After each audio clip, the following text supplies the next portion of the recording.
संगीत साधना और संघर्ष का यदि कोई मिला जुला नाम होता तो शायद अलाउद्दीन खां होता। वो अलाउद्दीन खां साहब जिन्हें सब प्यार से बाबा कह के पुकारते थे। आज आपको रूबरू कराती हूँ बाबा के संघर्ष से लेकर संगीत तक का सफर।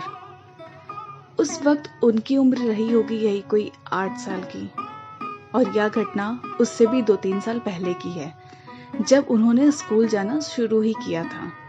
लेकिन किताब कापियों के बजाय उनका मन बीच रास्ते में पड़ने वाले शिव मंदिर के सितार की डोरियों ने खींच लिया।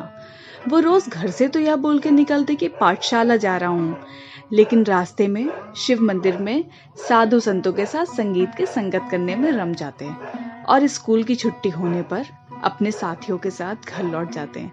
ये किस्सा महीनों तक चला, लेकिन एक दिन भांडा फूट ही गया।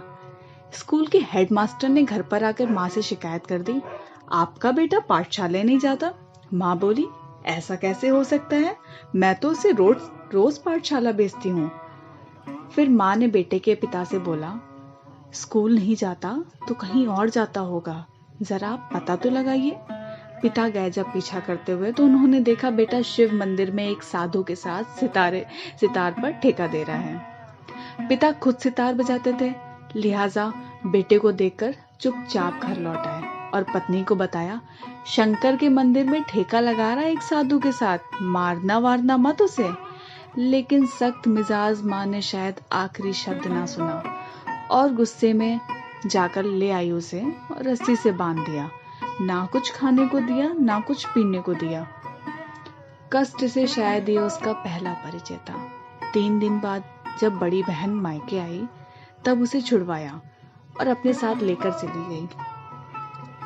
लेकिन उस बच्चे का मन जैसे उचट सा गया।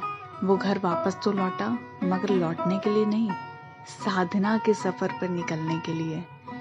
एक रोज जब बीमार माँ सो रही थी तो उसके पल्लू से बंधी तिजोरी की चाबी धीरे से निकाली और 10-12 रुपए चुराकर 2-4 कपड़ों की एक पोटली बांधकर भाग गया घर से और बिना टिकट यात्रा कर पहुंच गया कलकत्ता।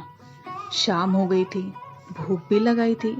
वही गंगा किनारे उड़िया लोगों की बनाई 2 पैसे की दाल और पूड़ी ली, पेट भरा, गंगा का खारा पानी पिया और घाट पर ही सो गया।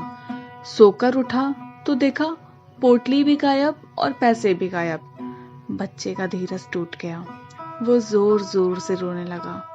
किसी ने मदद ना की, सबने दुत्कार दिया, लेकिन पास में बैठे एक साधु ने उसका ढांढस बंधाया।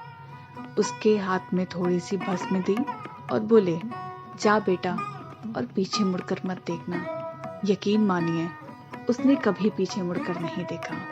वो आगे बढ़ता ही गया, आगे बढ़ता ही गया। जब वो किसी से बोलता कि मुझे संगीत सीखना है, मुझे गाना बजाना सीखना है, तो हर कोई उसे दुत्कार देता। कहता, काहे का गाना बजाना, आवारा कहीं का, उस्ताद चाहिए, चल भाग यहाँ से, नहीं तो लगाऊंगा जूता। बच्चा बेचारा सहम जाता। ऐसे ही ना जाने कितने दिन संघर्ष में बीत गए, मगर बोलते हैं ना, जहाँ चाह हो वहां राह बन ही जाती है।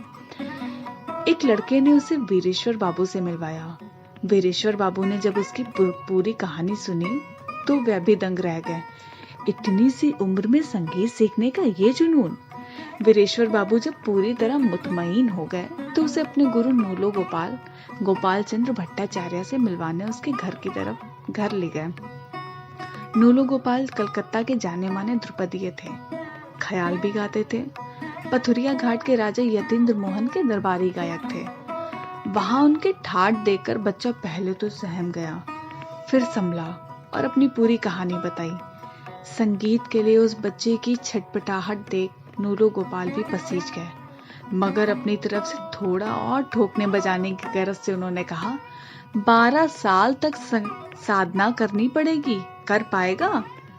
जन्म भर सीखूंगा, उस बच्चे ने सपाट सा जवाब दिया। और यहाँ से अब संगीत, साधना और संघर्ष तीनों उस बच्चे के साथ कदम ताल करने लगे। लेकिन एक रोज ऐसा आया जब नूलो गोपाल की मृत्यु हो गई। नूलो गोपाल की मृत्यु के बाद जैसे वो बच्चा फिर से बेघर हो गया। लेकिन उसके ऊपर माँ सरस्वती का आशीर्वाद था। एक रोज उसकी मुलाकात वजीर खां साहब से हुई। वजीर खां साहब के पास उसने सालों तक तालीम ली।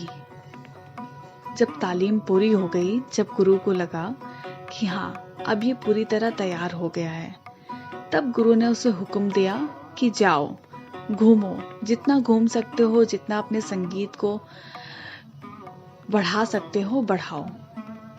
बच्चा अपने गुरु के हुक्म का पालन करने लगा और निकल पड़ा।